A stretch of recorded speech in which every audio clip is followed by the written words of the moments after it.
Hey guys, welcome to another Blender Cookie tutorial. My name is Richard van der Oost and this is part 4 of the coffee cup shattering tutorial series. And in this final part we will look at creating an animation from all this stuff. So I will cover basic camera animation, lighting, materials, rendering, and finally some basic compositing to end up with a nice result. I'm gonna just continue with this scene we have here. Let me quickly change this to preview so I have some more speed. So first I'm gonna add some simple camera animation. Let's see where we have everything. There's the bullet. And layer 1 is probably camera. Okay, and I'm gonna remove this lamp because I will use just mesh lights. And let's move this camera over and look through the camera, rotate around Z, and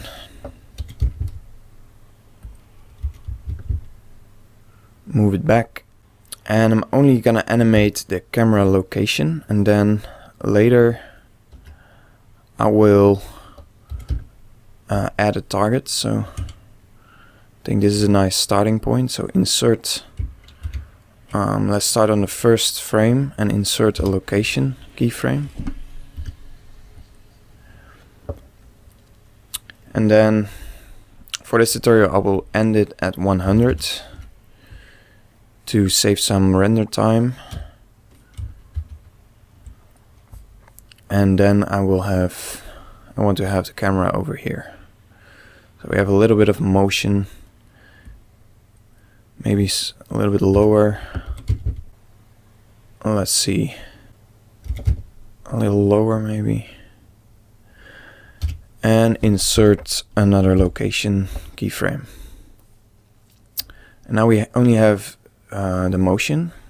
So for the rotation I will add an empty, which is the target of the camera. And let me quickly move this camera to another layer and also add an empty on that same layer. Let's call it cam target. And with the empty selected, I'm gonna select the camera, Control Shift C, and track to, and this will track the wrong axis. So in the constraints panel, let's change it to -C, and the up axis is Y. And now the camera tracks to that empty. And let's also animate the location of this empty. So at the first frame, and to have this shot, so insert a location keyframe, and on the final frame let's move it up a bit to have the fluid, some more fluid in the frame, and I think that's just fine. Okay, so now we have a basic camera animation, which just adds a little more dynamic feel to this slow motion animation. So yeah, that's cool. Now next thing, adding some lights. So I'm gonna select a new layer. I'm just gonna add a plane, scale it up and move it up. And you can see my axes are a little bit weird. That's since I have Blender 2.65.5 and the colors are messed up, but I don't really care. Move it up a bit. Let's call it lamp, and yeah, lamp 01, because I'm gonna add another one, I think.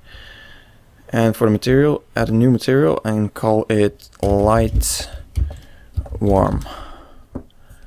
And I change this to emission, make it a little bit more orange, and set this to 4. Okay, so now we can see how that looks, and I think this is nice. I'm gonna add some blue color to the background, and we won't see the background because I'm gonna change this plane, but that adds just a little bit environment lighting.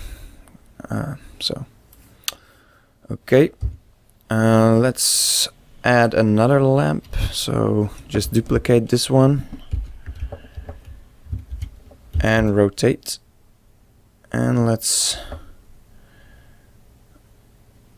add it behind the camera, somewhere over here, and scale it down.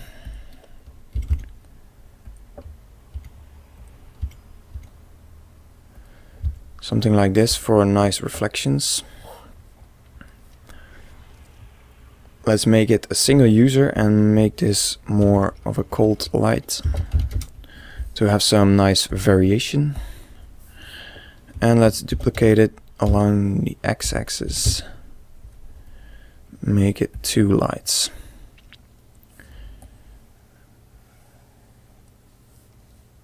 And let's see.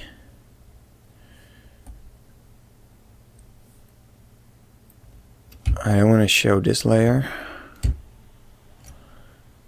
and I think that looks pretty nice. Okay, now the ground plane is a bit boring. It doesn't look that pretty if you see this ground plane. So let's scale it up some more, and then scale it along the x-axis. Tab into edit mode and select this edge, extrude along the Y, go to side view and extrude it a few times, and shade smooth. And we can add a subsurf modifier to make it a little more smooth.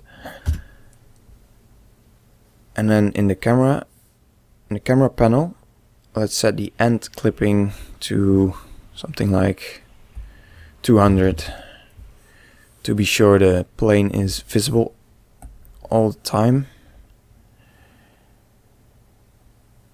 And let's see how this looks. I think that's nice. Maybe make the world a little less blue. And maybe a little brighter. Okay. Next thing is the shard material. So for this, I'm gonna go Control left arrow to the compositing layout. Go to the materials tab, materials, nodes, and you can see we already have a material which is glossy and a diffuse mixed. But I want to mix those with a Fresnel factor. So in input, add a Fresnel and set it to 1.8.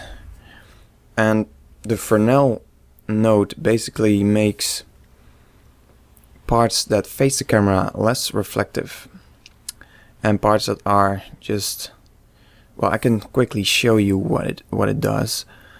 Let's go to an empty layer, add a simple UV sphere,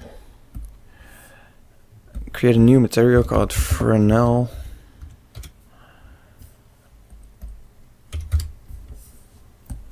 and let's add a mix shader with an emission shader and set it to pure white. And leave this at 1. And mix it in the second slot. And then add a Fresnel. And now you can simply see what it's doing. So it makes the parts of the object that face the camera, it makes it dark. And the lower you go, the less reflective it becomes. and the edges are still almost white, so they are reflective. So when you make this higher, the complete object becomes reflective. So this is a more realistic way to mix in those reflection shaders. So let's delete this thing and go back to our layers.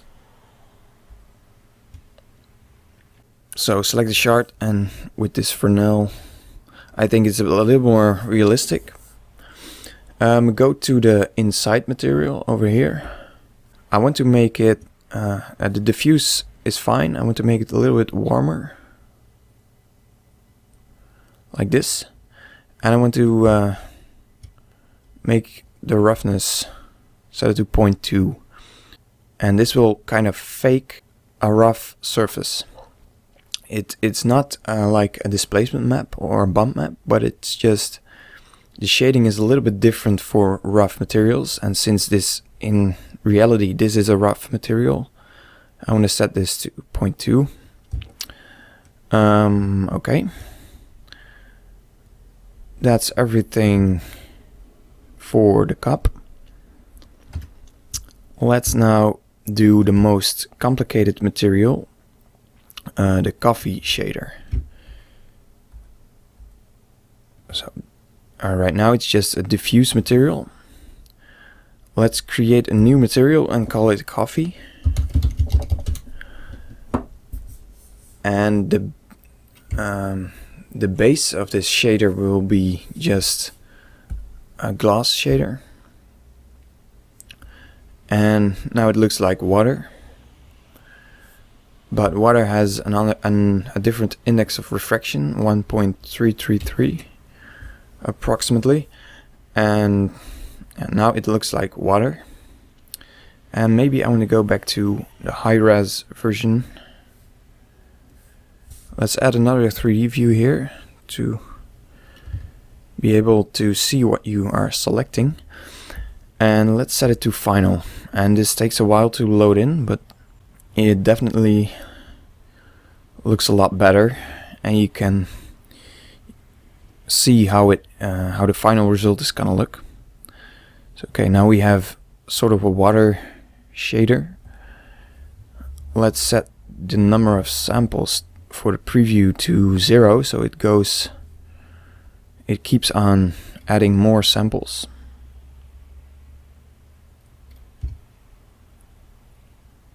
Let's zoom in a bit. Okay, so I'm gonna use a volumetric, like a fake volumetric shader, because right now Cycles cannot use the volume input for the material yet, but I can fake this, and it's based on the tutorial from blenderdiplom.com from Gottfried Hoffman. He made this, he made this tutorial about faking absorption for materials in Cycles, and I'm gonna use his workflow. I have a slight different approach to do this, but if you want to know more about this type of absorption faking, yeah, I recommend you watch this tutorial. So I'm gonna create a group, and let's first add the first node for that group, which is a separate RGB, and it's under converter, separate RGB. And let's press Ctrl G to make a new group. And let's call this group RGB Absorption. So for the input we have a color, that's nice. Let's call this color. And I'm gonna delete those outputs because we have to add a lot more nodes. Let's increase this window a little bit.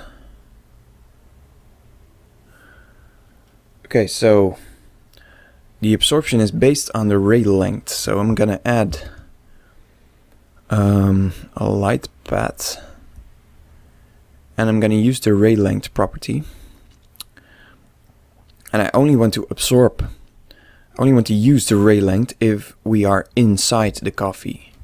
And to verify that, we can use geometry and use the back facing, which is 1 if we are at the back of a face, basically. So if the normal is pointing the other way, so the normals are pointing outwards. So if we are inside and we hit a face, this will be 1, and if we are on the outside, this will be 0.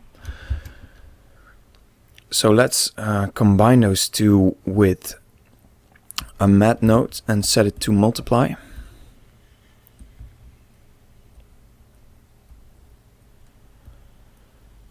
So if we are inside the material, the ray length will be just the ray length.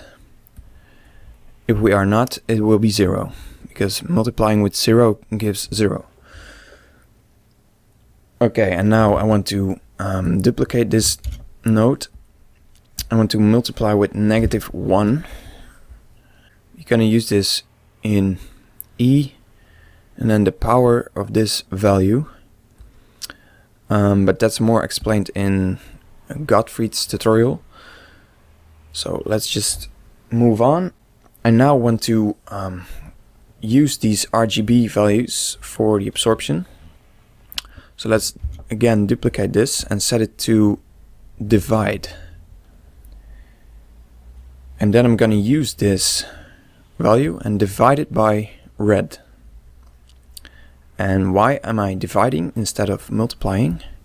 Well, if you set this to red, you want to have a red fluid. You actually don't want to absorb a lot of red color. Because if you absorb red, it will remove the red of your fluid and it will be like blue. So that's why I'm dividing instead of multiplying.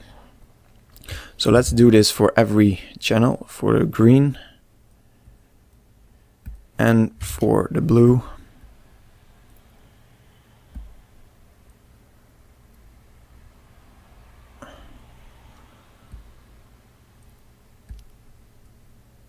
And now I want to add the E power. So again, duplicate and set it to power.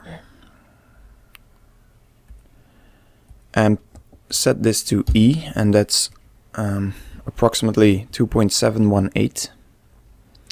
And plug this thing in. And duplicate it, do it for every separate channel.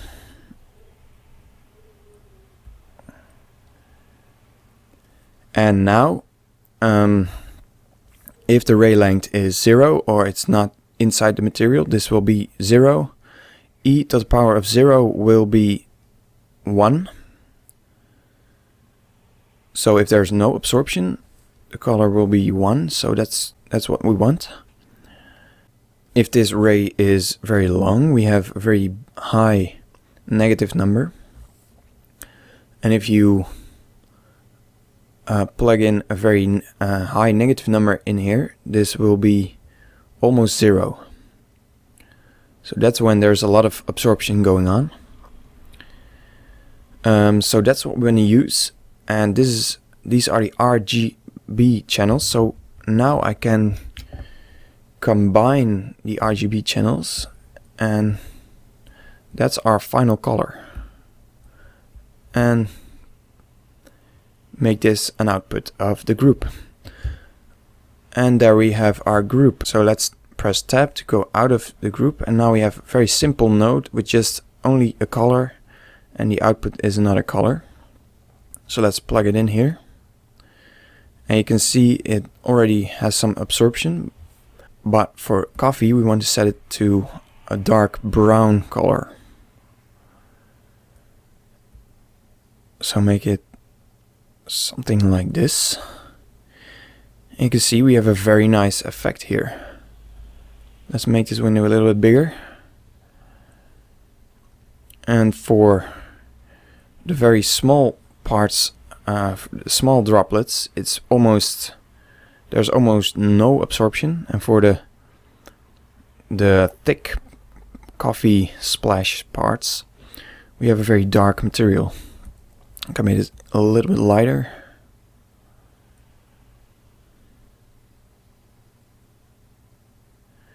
And that's basically our coffee material. I want to make it a little bit rough. 0.02 tends to work, and this just makes it a little bit less perfect. Adds a little bit of imperfection to the fluid.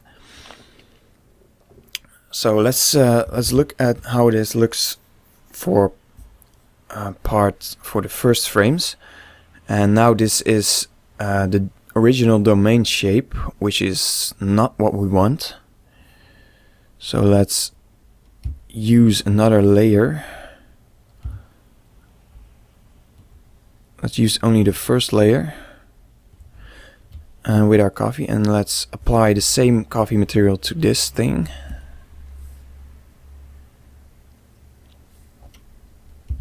Okay, let's add back the ground. And in my opinion, we have too much reflection. So to decrease the amount of reflection of the coffee, let's mix this node. So add a mix shader. Let's mix it with a refraction shader. And a refraction shader is basically the exact same thing as a glass shader, only it doesn't have reflection. So let's copy the roughness and also index of refraction. So now we can turn off the reflections. If we set this to 0, we don't have any reflection, but we still have the refraction. I can show you the other fluid. So now we have only refraction but no reflection. So I want to set this to 0.4, which tends to work really nice. Yeah, I think we are done with our coffee shader. You can tweak this color some more to have some different results. You can make it less dark to really make those thin parts very light. It just depends on your preference. And we can see those droplets are very light and this part is very dark, which I really like. So let's move on to rendering this thing. So we set everything up and we are gonna render. If I set this back to preview, we're gonna render this animation. So we have to render two separate parts. First, the part where the cup is not broken, and the shards are on the same layer as the background, so I'm gonna move the background to layer 5. So now I only have this, and I don't want to render this thing, so let's make sure this is turned off. You can press period in this window to snap to your selected object and turn off the rendering.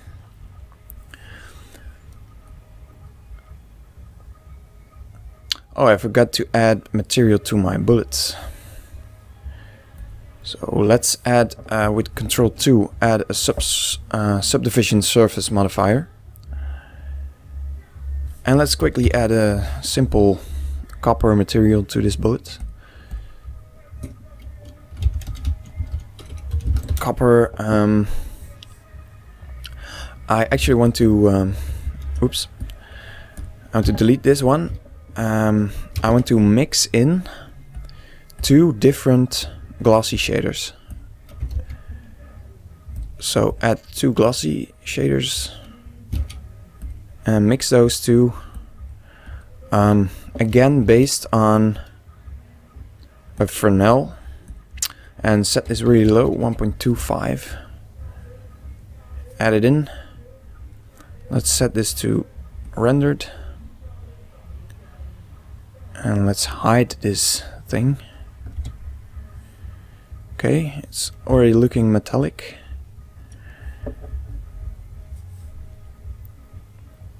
But for the second glossy, I want to set the roughness to 0.05 or something. And I want to set this to shade smooth in over here. Shade smooth. And go back to copper. Oops. Okay, now it's shade smooth. Let's add some color.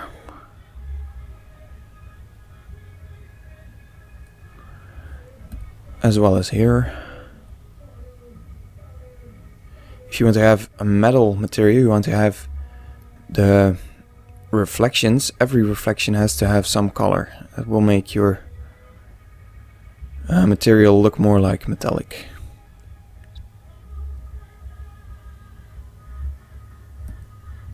Let's lower this even more. Make it a bit darker.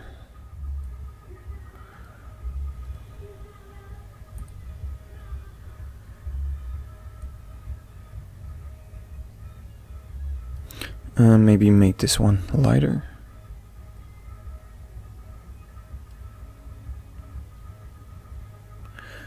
And maybe increase this to 1.4 to add some more of the sharp reflections. And maybe set this to 0.1.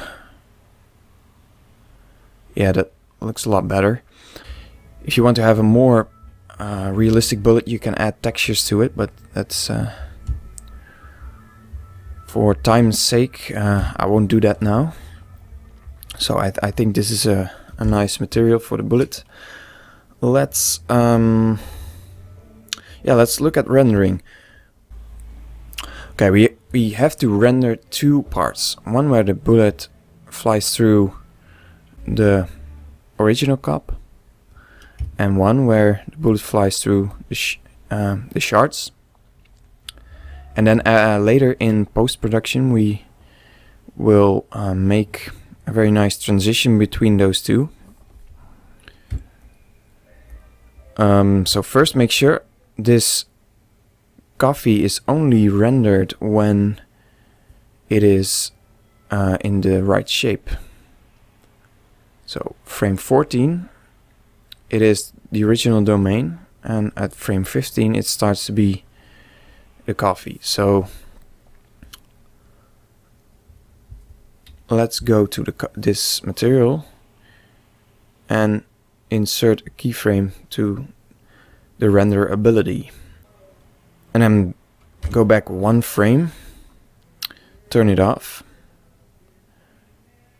and insert another keyframe.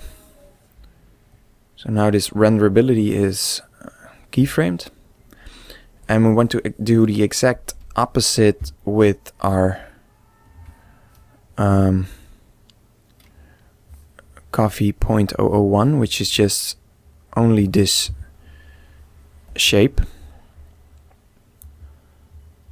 So until frame 14 it has to be renderable.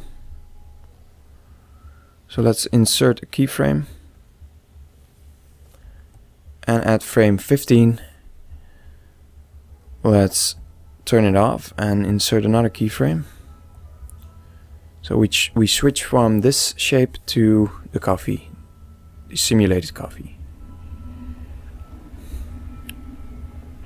And now we want to render we want to render this cup until the bullet hits this part. So say until frame 42,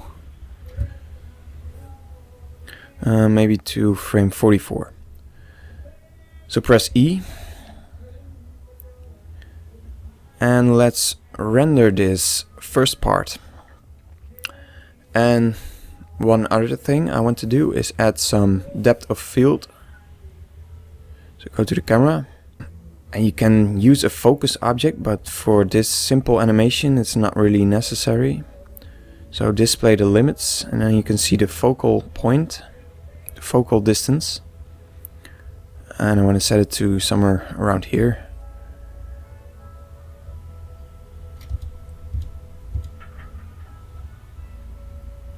Maybe a little more. That will be just fine.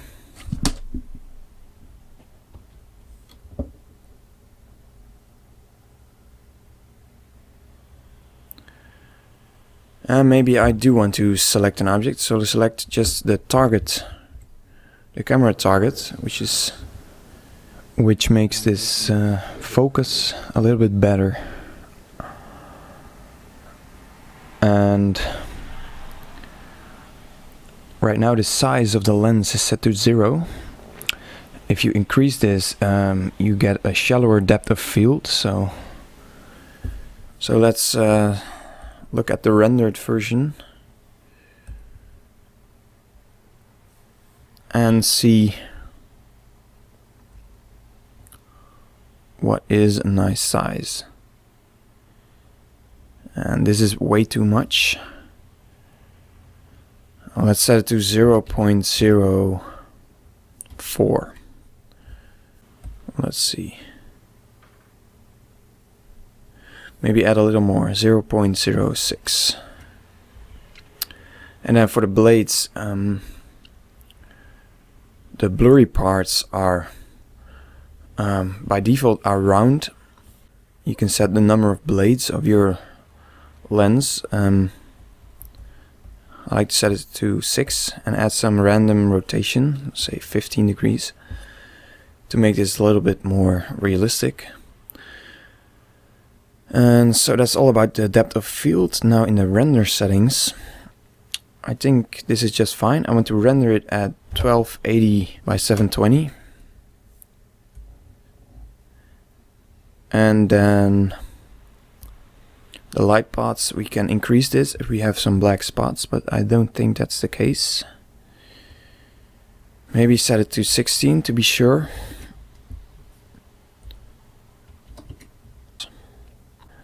And I think this will be just fine. So for the output, I want to output in the same folder I saved my blend file, and you can do this by typing in 2 slashes. You can of course also browse to your folder. I'm gonna render, call this render original cup, and make this a folder. Render original cup dash, and then a few hashtags for the numbering .exr, because I want to output this in OpenEXR format. And this is all fine. I don't need an alpha channel. And then the final thing you want to do is to select the coffee, go to final, and look at how much samples you need to get a clear image. But I will just let it go for a while and see how much samples gives me a nice clear image. Okay, I think it's still a little noisy, but for the sake of this tutorial, I will, for the render time, I will set this at 128. If you want a really clear result, you should set this to 200 or even more, but I think 128 is fine. So in the render settings, you can go to sampling and set the render to 128. Okay, and then some more things. You can add motion blur, but I'm not gonna do that because that takes a little longer, and the fluid cannot have motion blur because it's not really moving, it's just they are separate meshes. Every fluid frame is a separate mesh, so the motion blur won't work for the fluid. And then in the performance, I want to set the tile size to 64 by 64. I think we are good to go. And we can render this.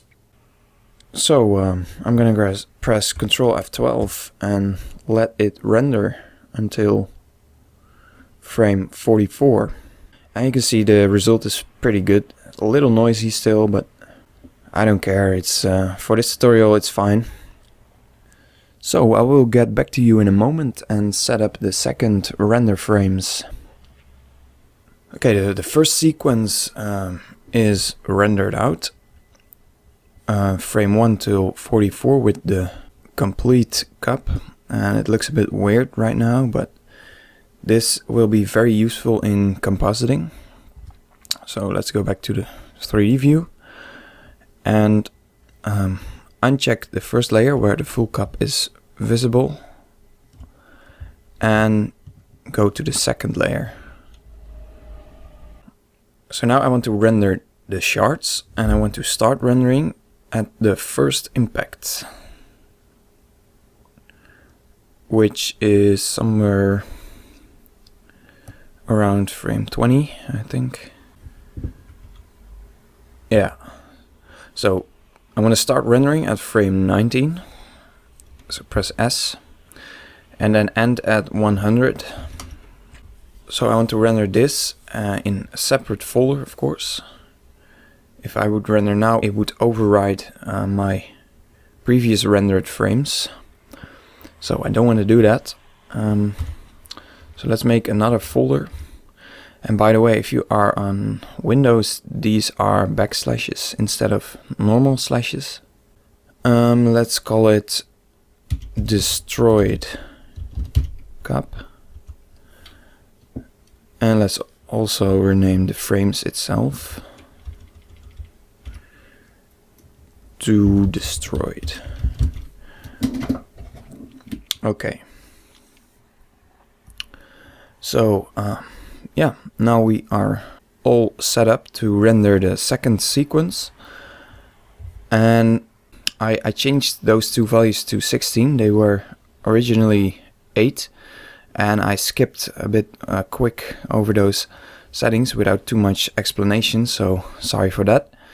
If you don't know what this means, these numbers are basically the number of bounces of a light path.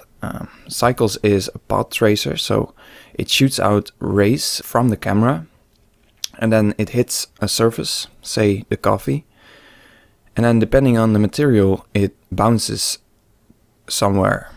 So a diffuse material will bounce in a random direction, but for the coffee it will bounce as a reflection or a refraction. And if you have a lot of splashes, I want to make sure I have enough bounces that the light can eventually bounce off to a light source, so the environment or a lamp. Because if it doesn't hit a light source after the maximum number of bounces, it will just give me a black sample. So if you set this too low with a complicated refractive material, you will get a lot of black spots in your material. So that's what I want to avoid with setting those to 16. Okay, let's render this, and unfortunately I think this tutorial has become way too long already, so I'm gonna render this and then quit the tutorial and then make a part 5 where I go over the compositing, composite the shards, and I think that will be not more than 20 minutes. But for this tutorial I think it already became too long, so sorry for that. I'm gonna press Ctrl F12, let my second sequence render out, and this will conclude part 4 of this series. I hope you learned something about setting up shaders, and especially the coffee material was a bit complicated. If you have any questions about this shader or about the tutorial, feel free to ask. and I will see you in part 5, where we will finalize this series on breaking a coffee cup.